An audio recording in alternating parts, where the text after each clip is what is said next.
Well, welcome back to the channel. It's been a while. There's a bunch of stuff I haven't filmed. I didn't think it was worthy. But today's project is to start a side door for the garage. And it seems like it's time to do that. So it's the middle of winter and I decided to do some stuff in the shop. So a door is on the agenda today. Now, like a lot of my projects, they've been started months ago or years ago, and I'm just getting around to putting them into practice. So the wood for this door, and I'll show you what the door is going to look like. It is just a regular old 3068 door. When I got a piece of glass which is salvaged from a door that was rotten, and it's just going to be made out of pine and MDO, and it's going to be painted. So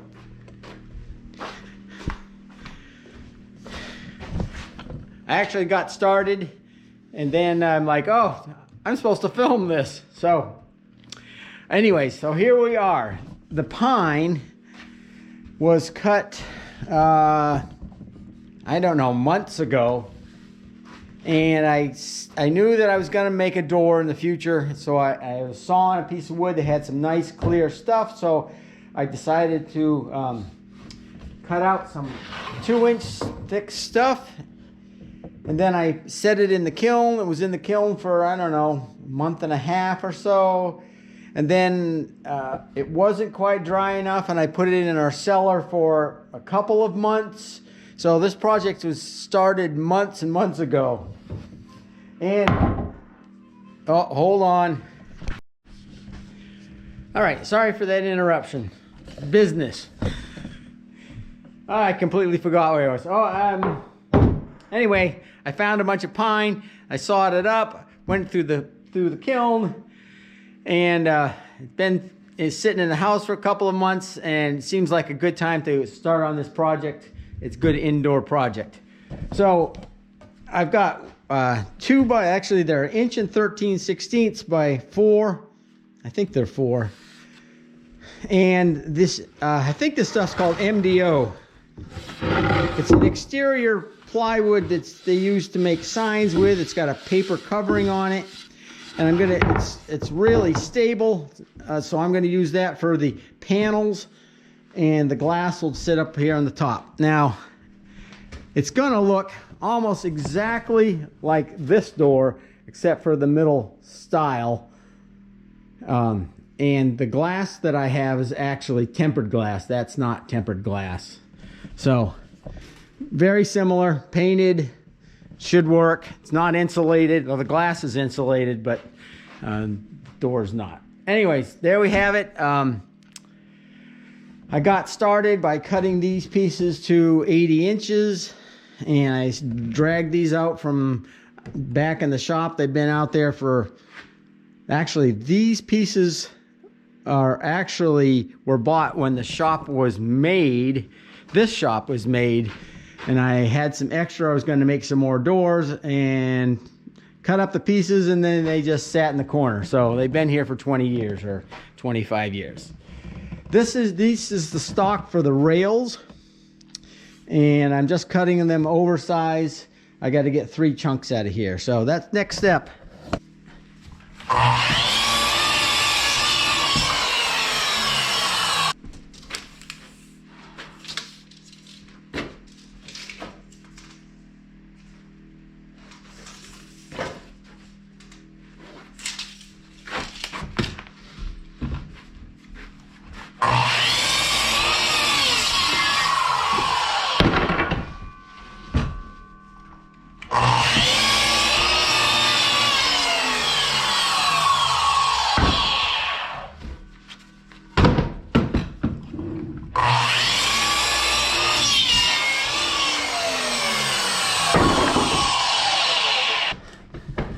All right, so there are all the pieces roughed out.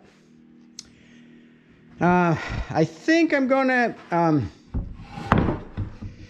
I'm going to make a stop. I'm going to glue the whole door up, and then I'm going to make a stop to put on this outside face, and I'll put I'll glue the glass in to that stop with silicone, and then I'll put the same kind of stop on the inside, which will just be tacked in place. So I'm not going to run a rabbet in there or a dado and permatize the glass inside of the door.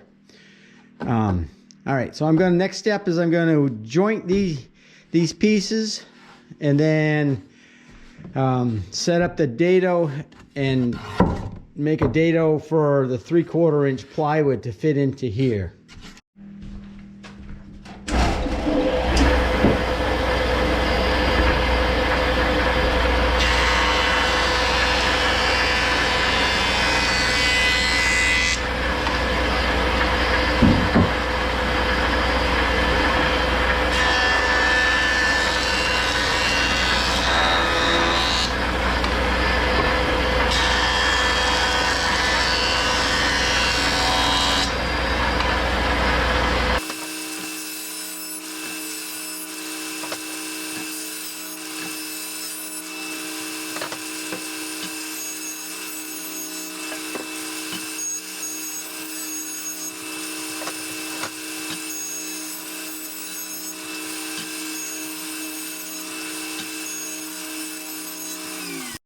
All right, just doing some layout.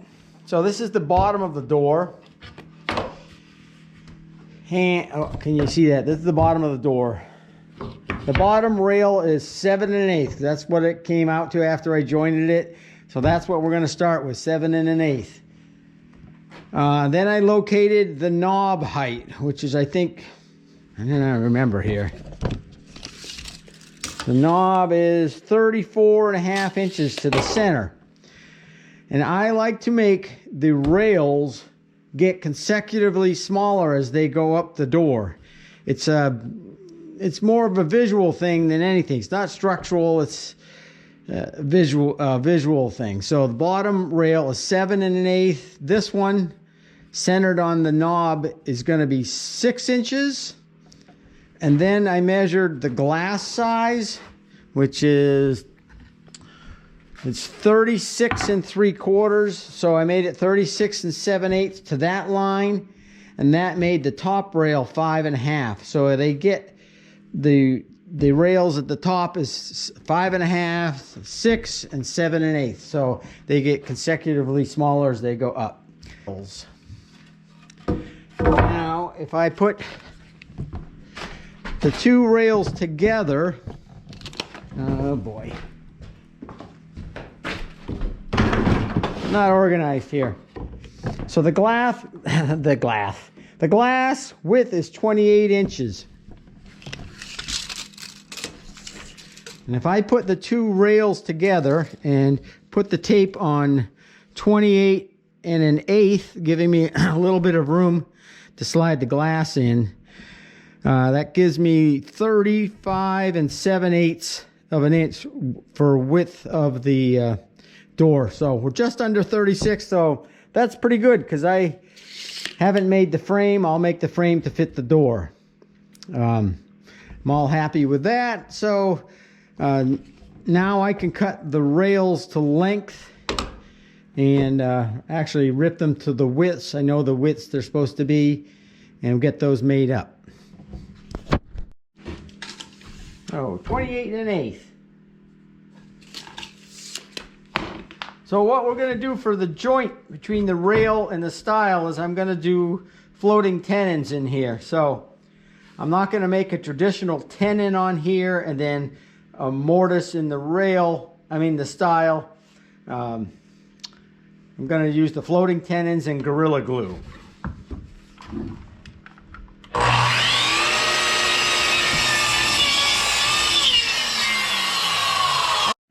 All right, there are all the components, except for these are not sized. The next step I'm going to do is run a 3/4 inch rabbet in all of these spaces to accept these panels. And I think, yep, that's the next step. So these rabbets on the sides of the two stiles are going to have to stop. I don't want them running all the way through.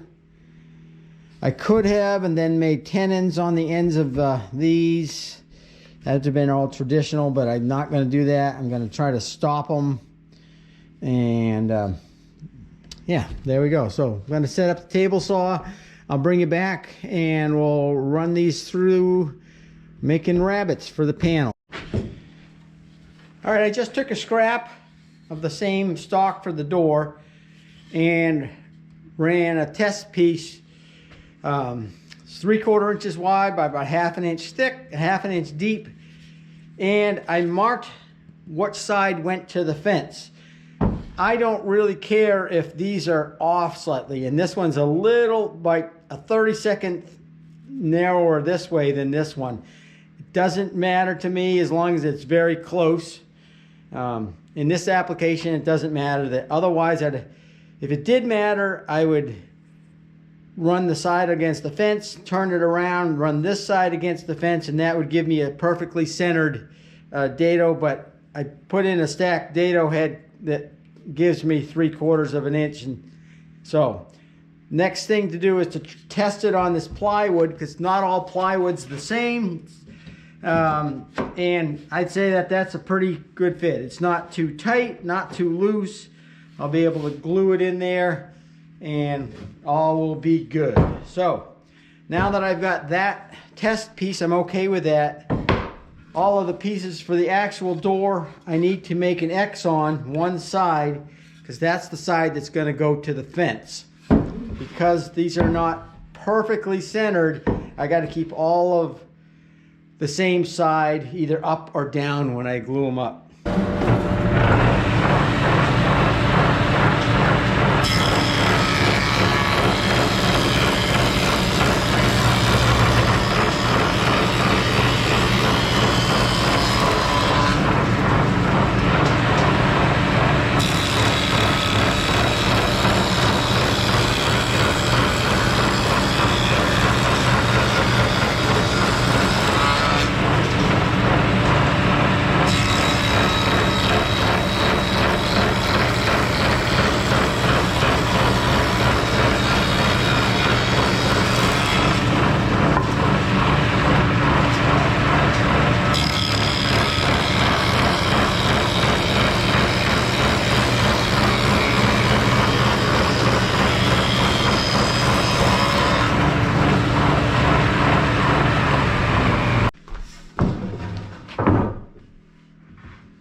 If I put two of the rails together, this is the bottom rail and the mid rail, and those are the rabbets I cut. If I put them together and measure that, it's just over an inch.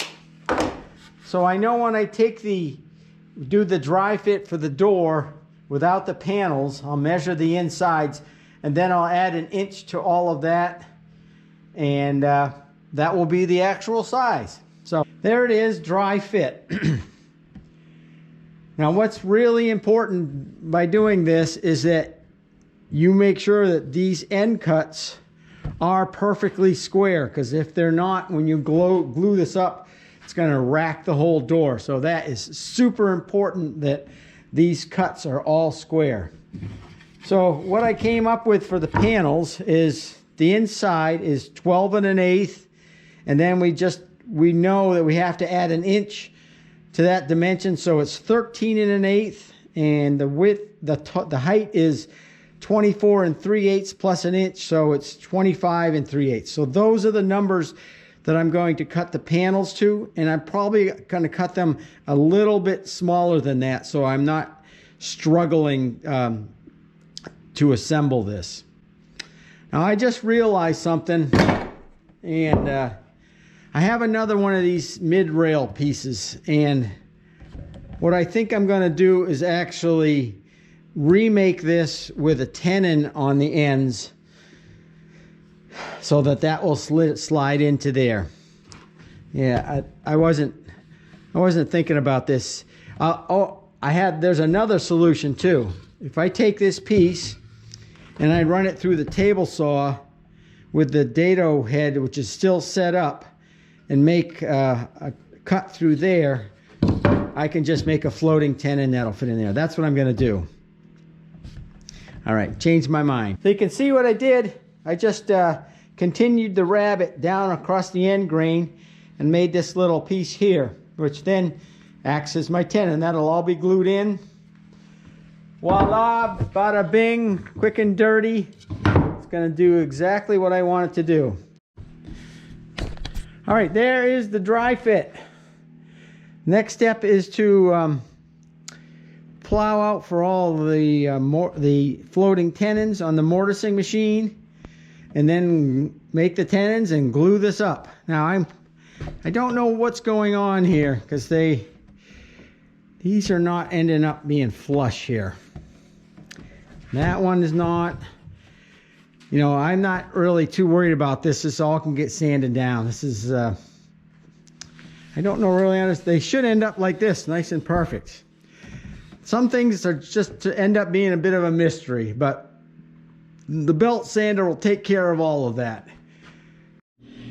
All right, if you've watched the channel before, you've seen me use this mortiser, makes that slot mortise, and then I'll just make up mortising stock to whatever width and thickness, and there we have it, easy peasy.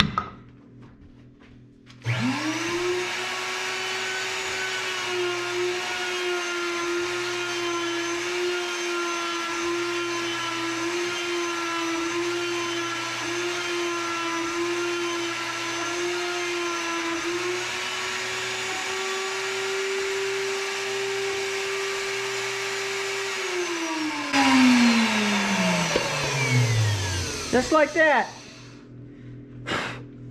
So that's I'm gonna do that to all of the rails and stiles on the door, and then I'll bring you back. All right, I got all the mortises made, and I've got all of the tenon stock made up just out of scraps. They're all, the mortise is a 1/2 inch. This is all 1/2 inch. That's what I like about this system, is I can make the mortises as big as I need to, and to make up the tenoning stock just out of scraps hanging around. So those fit in there nicely, not too hard, not too soft, not too, yeah, you know what I mean.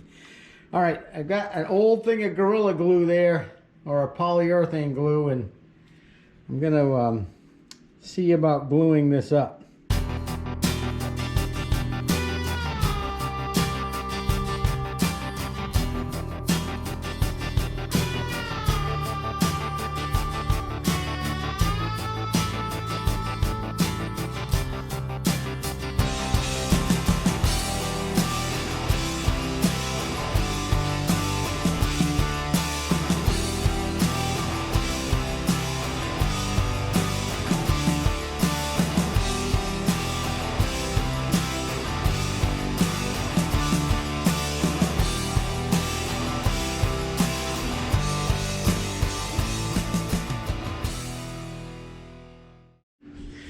All right, the sun's going down, but it's all glued together.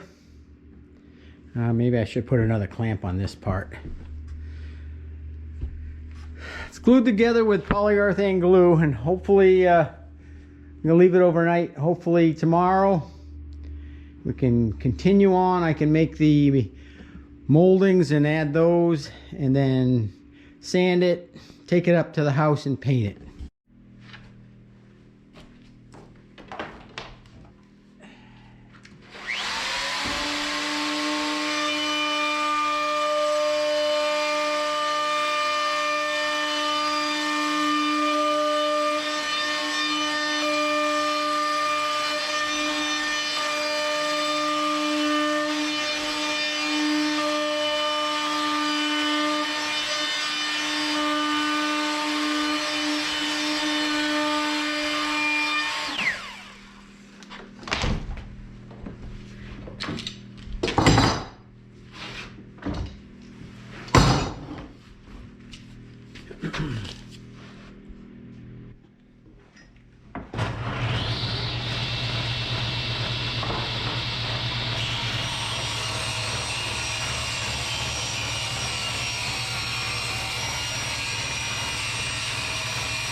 I don't even know if I didn't really film that very well. All right, these pieces that I just made are the stops. See if I did it right. To go on either side of the door, and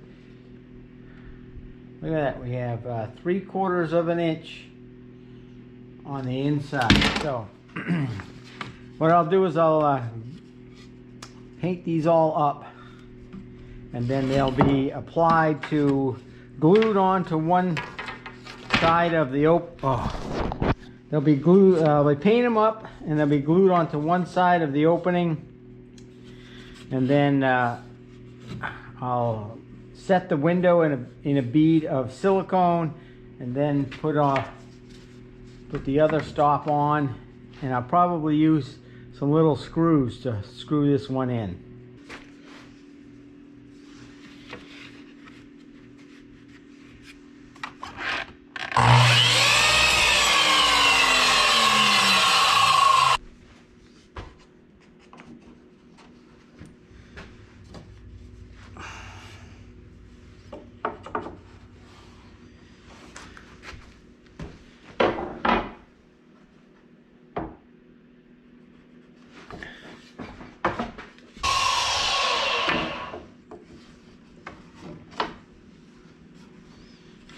One.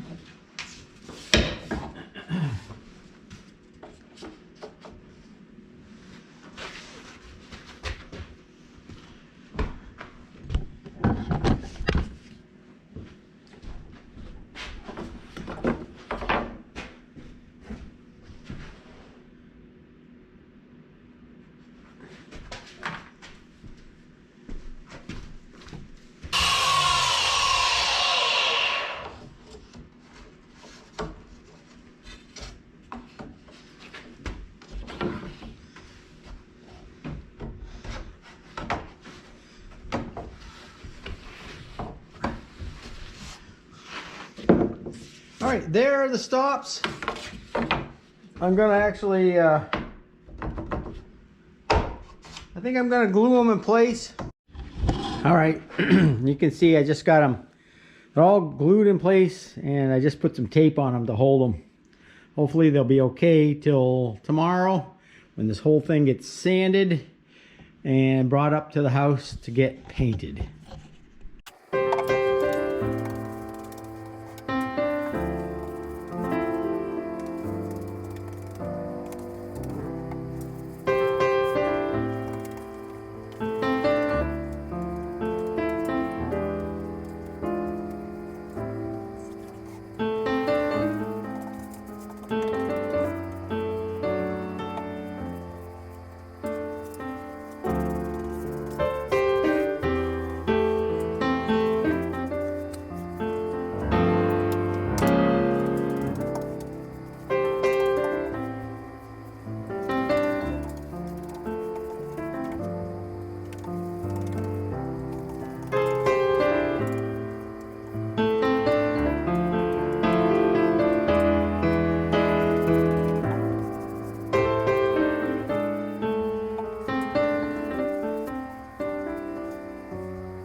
All right, there's one coat of paint. I got to paint the stops, and then I'll get another coat on today, and tomorrow I can start working on the jams out in the barn, and then we'll get it hung later this week. Well, I'm bad. Last night I set the glass. I'll take these off here.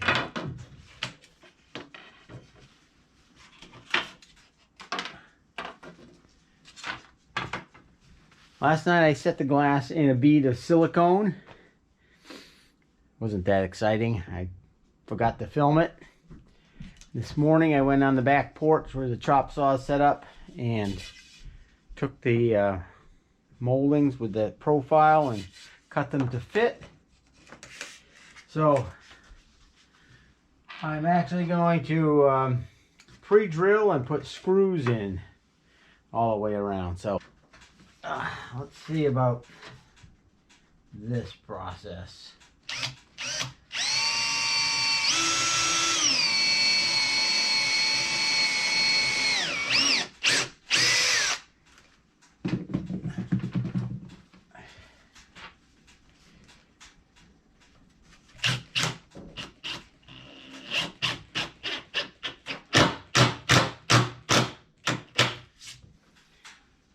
All right, I think I'm gonna take the time and do a little bit of layout so that they look symmetrical, and then we'll drill some holes.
All right, there you go. It's not perfect.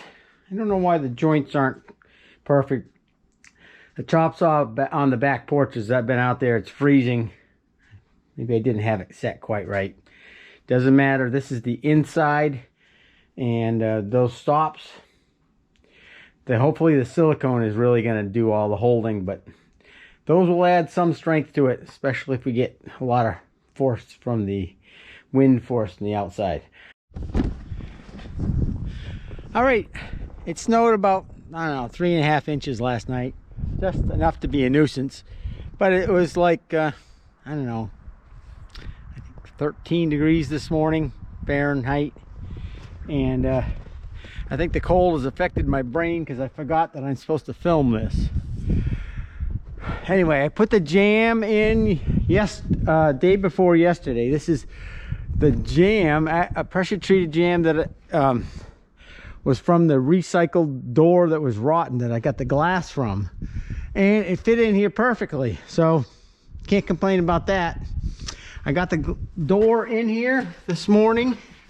I screwed the hinges to it. Got a couple of sticks down there to hold it off the floor, and I'm going to try to, this is his safety. I don't think it can fall out the door, but just in case, I'm going to try and screw it into the old jam. The thing is, this door is a little thicker than the old jam, so I punched little holes a little bit further away from the stop. I'm not sure if that's going to work. I may end up, I don't know what we're going to do. We're going to try this, because if I use the old screws, I would have to cut off some of this to give the door some more room to close against. It's what you get from using recycled stuff. So I'll try to put the camera over here somewhere because there's not a lot of room in here, and we'll see what happens. All right, we'll see what happens here.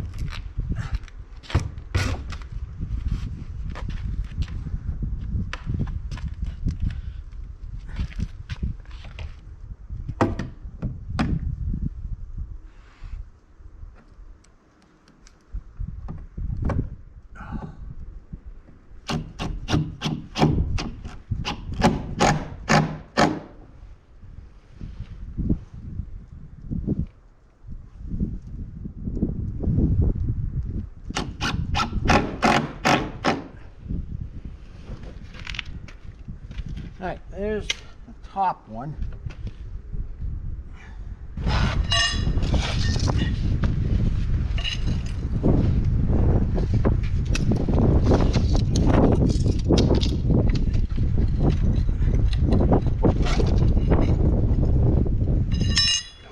Come on, you. Uh-oh. What? Front row. All right, so can't get the camera here, but the hinge has got to go over another ½ an inch, but it can't because it's hitting the concrete floor.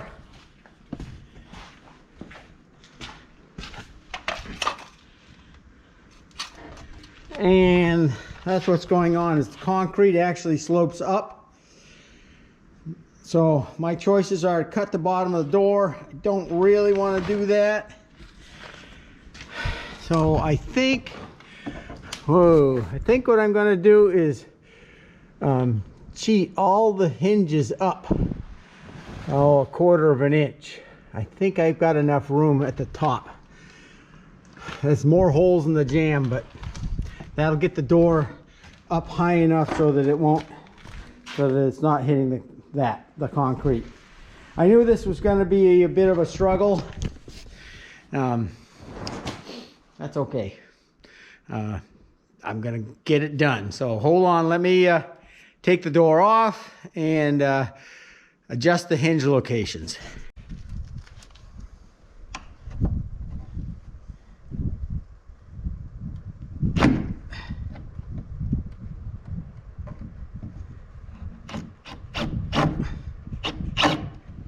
Oh, that's awful.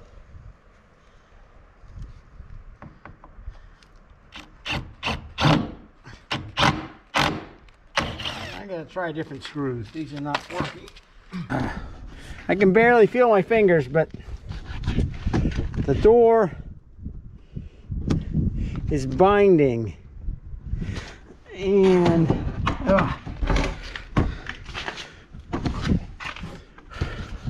what's happening is that is running against that. So I'm going to take every hinge off on one side, and I'm going to put a filler behind there to bump that out, and that'll push the door far enough away that it will close properly.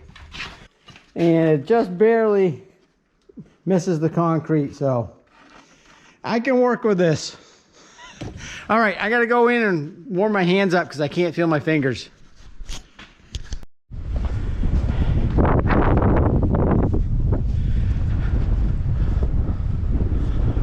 All right, there it is. Recycled window, recycled doorknob, recycled hinges from a door that was all rotten. I don't have the key. I might be able to get the key from where the door came from. But, oh, what a struggle. You can see this has all been wallowed out from the last time, and just awful. I ended up putting in a block here and using long screws. I'm okay with that because this summer maybe I'll cut this out and glue in a replacement to make it look better. But it does work.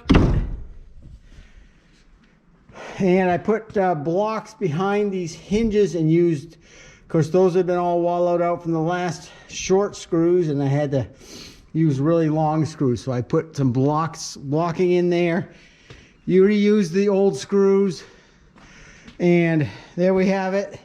The concrete does slope up ever so slightly, but the door doesn't hit. I'm happy with that. I think, you know, the rain's gonna hit the door here and go down. I think I'm gonna have to do some kind of a, I think they make a rubber, like a rubber little piece I can adhere to the concrete. So like a little dam that I can put on here. I think I've seen that somewhere. Maybe I can find that at the local big box store, I don't know, or online. But I think for no money, I think it came out okay. It's a door. We now have access into the garage, because when I put up our expensive brown garage doors and screw them to keep the snow out, there's no way to get in here. So now we've got a door I can come and go, even when the expensive garage doors are screwed in place. All right, let's go outside.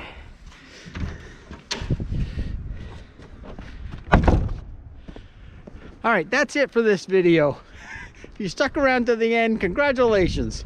I do have another interesting video that's half produced, but I've got to finish building the second half before I can edit that. So anyway, there you have it, chitter chatter. I'll catch you on the next video. Hopefully you guys will all watch it. Give it a thumbs up if you like this stuff, and please subscribe if you're not already. All right, thanks for sticking around. I can't feel my fingers. See you later.